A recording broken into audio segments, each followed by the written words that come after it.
Welcome to the Walkabout for the Rolex Switzerland Sail Grand Prix in Geneva. I'm so excited for this. We've got a new venue, new foils, and we've just announced a new team. Let's dive right in. Well, I'm here with our new driver, our new team, but he's a familiar face, Nathan Outteridge. Welcome back. Yeah, I'm not that new, but I've been around before, but thank you. It's great to be back in new colours. And you're representing Artemis. Tell us about the launch, how excited you are, and who you're representing.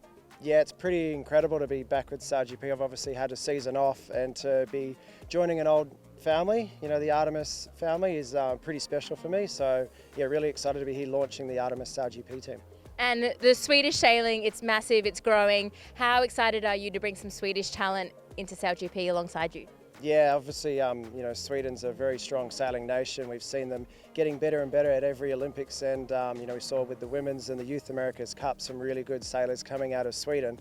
So it's an amazing opportunity to get them involved with the SailGP team. We see Swedes on other boats at the moment, so yeah, it's all happening. Now, I know you've been sailing around the world with your family, but have you been tuning and seeing how hot the competition is here? Of course, I'm always listening to your podcast, Lise. You know, love hearing your analysis on how each event goes, and honestly, we you know, flick the Starlink on, watch the racing on the weekends, and then try and flick it off and go back to our life on the boat. But no, of course, I've been following the action, and it's been nice to take a year off and get some perspective on, you know, what I really want to do. And when this opportunity came up, it was, you know, impossible to say no. Like, I can't wait to get back into it next year. So you're starting off the 2026 season in Perth, so kind of an Australian event for you representing the Swedish team. Can you give us any insight of how excited you are to be back in SailGP and how awesome the racing will be? Yeah, well, you look at the calendar for next year, it looks epic, you know, kicking off in Perth, what a venue. You know, I remember sailing the 49er there years ago and winning the World Championships in like epic conditions. So I'm sure we're going to have an awesome event there. And then, you know, the season just keeps getting better from there as we go through Sydney, Auckland, up into North America, into Europe. So yeah, pretty excited to be back, and you know, can't wait to let everyone know what our team does look like when we finally show up on the start line. Well, we'll be tuning in. Thank you so much, Nath, and great to have you back. Oh, my pleasure. Well, I'm here with Ian Percy, the new CEO of Artemis SailGP Team. How excited are you to see Artemis on the start line next year? Yeah, it's very cool. Yeah, it's really cool to be back. It's going to be good to race up against my old mates as well, and we get Nathan out there to smash them up a bit, hopefully. Well, Artemis, you used to race on the boat against people like Jimmy Spithill, Peter Burling, Ben Ainsley. They're still all around. I know, but they're all getting old like me and no longer on the boat. Age gets us all. How do you think you'll feel, you know, sitting on the sidelines? Obviously, you've got so much trust in Nathan, but as a CEO, being able to lead this team must be a really cool thing to be able to do.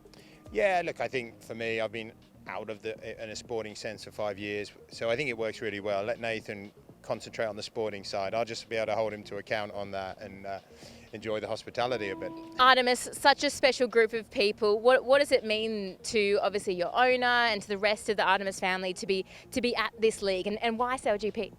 Yeah, Artemis has been a real special group for many years, and now mixed amongst other teams. And you know, we've got a really proud history, some sad moments, some amazing moments together. So to come back and be at the pinnacle of the sport again, I think is something that's special to us as team members, but I think a lot of the wider family as well. So we're going to get out there, yeah, enjoy being back. But look, we're here to win. We're here to make a commercial success as well. So looking forward to joining up all the teams to make that happen. Well, it's awesome to have you here, and we'll see you around the boat park next season. Cheers, Les. Thanks. All right, let's go catch up with the rest of the fleet ahead of the racing. Tom, well, you've been one of the only ones out there on the lake, but you've been testing the new foils. What was it like? Yeah, it's very rare that we're the only one out there. It feels like we're last sometimes, but we had the lake to ourselves yesterday testing the new foils, and we had the perfect conditions to test them, sort of very light winds, building from maybe 4 to 8 knots of wind, and the foils performed amazing. It's really cool to see the wind speed that we need to foil now has come down, the manoeuvrability of the boats has gone up. It's really exciting for the whole fleet. Is it going to change the way you sail in light wind much? I don't think it'll change too much the way you sail, but the boats will be more manoeuvrable, and you'll be able to pull off your foiling tacks and foiling jibes in less wind, which is nice. You get on the foils earlier in less wind. So essentially we just are dropping the wind speed in which we're able to foil these boats, which everyone knows these boats foiling are a lot more exciting than not foiling. And so these are the light air T foils, but then you also have the new rudders, which you're able to change out on the water now. So that's a great option. Yeah, it's a great option. Obviously, with wind forecasts always changing, we make our best estimate and guess for what foils we need for the day, but sometimes the weather pattern doesn't happen and you need to make a quick change. These new rudders mean that we can make a change on the water. It's about, I'm not too sure, but it'll be somewhere around a 15-20 minute change to change the rudders if we need to. So that's great. It just adds a bit more flexibility to the racing. Oh, it's so exciting. Now we are at the pointy end of the season. Points are super close. What are you expecting for this weekend and the next couple of events? We obviously didn't have our best event in Saint-Tropez, so we're looking to turn that round. And yeah, here in Geneva, first time racing here. I've got to learn a bit from Seb and the Swiss team about some local knowledge. I know they won't give me much, but I'll just have to watch them on the racetrack. And yeah, we need to get back on that podium.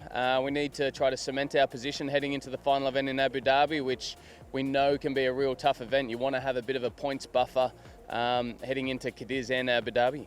Awesome. We'll have a great weekend, Tom. Thanks for chatting. Thank you. Manon, obviously a bit of a tough event in Saint-Tropez, missing the second day of racing and a tough event for you guys, but you're just still in the hunt. Yeah, it was a tough one. We couldn't wait for the next one, and we're pretty happy to be here and get another chance. Now we're here at a venue that we've never been before. Does that change the way that you prepare, or you just look at the forecast and go with what you see? Yeah, I think it's actually quite nice to not know what's going on, just because you have to, find out a bit more how everything works. And so I think we maybe work a bit more when we don't know the venue actually. And in the position you guys are in, it's been such an up and down season. You kind of have nothing to lose right now. What's the mentality going into the last few events? We don't want to change anything. I think it's just about making a bit less mistakes. And everything can be good. So nothing big really. And are you looking forward to the new configuration? Yeah, it's gonna be pretty cool to see how the new foils are working, and can't wait to see how everything goes. Awesome, thank you so much, Manon. Thank you. Seb, home event for your team. How much are you looking forward to racing in front of friends and family? Yeah, we're super excited. I mean, it's been a long time coming, and finally to see the boats here in the water is extra special, especially for me. I really learned to sail around the corner here, so yeah, cannot wait to go on the water. Bit jealous of the Australians sailing yesterday. I was following with the rib, but no, can't wait to go on the water today. Well, you have all the local knowledge. What can we expect over the next couple of days? I think it will be good. Today we'll have that typical light lake breeze, let's say, and this weekend, should be nice wind off the city, so quite shifty, a bit like we had in the last two events. Is that what you like? Because that's what you learned. Yeah, I mean, I like everything here, so yeah, we know the place very well and all the winds as well. So I mean, on a SailGP race course is quite small, so local knowledge is is quite limited in the end. But we'll take everything we can. And now, obviously, Saint-Tropez was a really tough event for you guys, but you have had some good moments of the season. You must be hoping to put it all together this weekend. Yeah, exactly. I think it's the right moment to bounce back, and I think the results are doing the talking. We saw we can win races. We saw we can be in the final. So it's all about putting it all together here. And I think after Saint-Tropez, we really, have that fire inside us to bounce back. We were disappointed there, but it's a good opportunity here to show something else. Well, enjoy your home event. Thank you. Well, we are here for the athlete photo shoot. Hannah Mills is first in position, and that's where you want to be, first, right, Hannah? Yeah, no, for sure. We had a great event in Saint-Tropez, and it's nice to have a back-to-back event here in Geneva this weekend. Leaderboard at the top is super tight. We're in second. Yeah, top four really, really close, so looking for a good weekend here. And does your mentality change as you sort of get to the pointy end of the season, or is it just out there trying to get race wins? Oh, at some point it shifts. I don't think we're quite there yet with 3 events still to go. There's so much jeopardy, as we always say with SailGP, that you kind of got to take each weekend as it comes, and then probably the last couple of events start thinking a little bit more about the overalls. And it's a very interesting place, Lake Geneva. Have you done much sailing here? I don't think too many people have raced here. No, I haven't. I think everyone's been bombarding the Swiss team for some local knowledge, and they're not giving anything. So yeah, it's going to be a steep learning curve for everyone, but it looks like a fantastic venue, and it's just stunning. It's gorgeous. You not have to not get distracted while you're out there racing. Yeah, exactly. Just the mountains, the lake, it's just beautiful. It's really special. Our title sponsor, Rolex, this is their home. I know you're a Rolex athlete. How special is that for you? It's really special. They're such an iconic brand. They're the most amazing people to work with. Really passionate about all of the things we're passionate about at SailGP as well. So yeah, to have an event here on their home turf is really exciting. Well, we're getting in the way of the photo shoot, so we'll let you go. Thank you so much, Hannah. Thanks, guys. Pete, you guys are at the top of the leaderboard, but things are getting tight. What are you expecting here in Lake Geneva? Yeah, well, completely different foils here in Lake Geneva. First freshwater event for the calendar, so yeah, for us it's just about continuing to improve and learn. Yeah, we felt like we tidied up a fair few things from Sassenitz to Saint-Tropez, so just trying to continue that momentum through to Geneva and then on to Cadiz. It's been a pretty quick fire turnaround these last couple of events and really enjoying it. You guys are doing so well. Obviously you touched on the foils, but it's also freshwater. How does that sort of change the way that you sail, or is it a full new game with the new foils as well? I think the new foils are a full new game. Yeah, especially with how wide they are. I think that's definitely going to take a fair bit of recalibrating for people to make sure they keep the boats apart. You know, in light air, traditionally the boats become super tight together, and now with the foils being that kind of metre outside the width of the boat, could be interesting.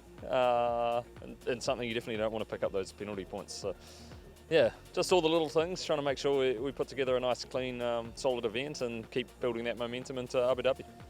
And, you know, as I said, the points are getting close in the championship, but it's also super close out there. Are you enjoying how intense the racing is? Yeah, I mean, the racing is awesome. Every event we feel like we learn, we improve. There's always things that you don't feel like you've done as well as you could. Definitely look back at Saint-Tropez and kick ourselves for a few little decisions to not be able to take the event win there. But yeah, for us, it was something that we're really happy with how we went on that first day. Really looking forward to getting to the second day. Obviously didn't get a chance, but yeah, excited to get back racing this weekend. And, I mean, we could get a bit of anything this weekend. We're not quite sure. Forecast is changing. But do you feel confident? I guess your team is quite good across the range.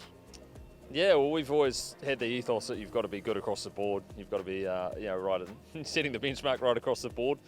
Well, I mean, traditionally we've really loved the light air, so we might see a bit of that this weekend. But I mean, the forecast right now is, I suppose, exceeding everyone's expectations, and with a little bit of breeze, so it could be super exciting as well. And we'll just have to wait and see what we get. Well, plenty to play for. Have a great weekend, Pete. Awesome, thanks. Thank you. Well, that's it for the Walkabout for the Rolex Switzerland Sail Grand Prix. Plenty is about to go down this weekend. Thanks for tuning in. I'll see you for the debrief.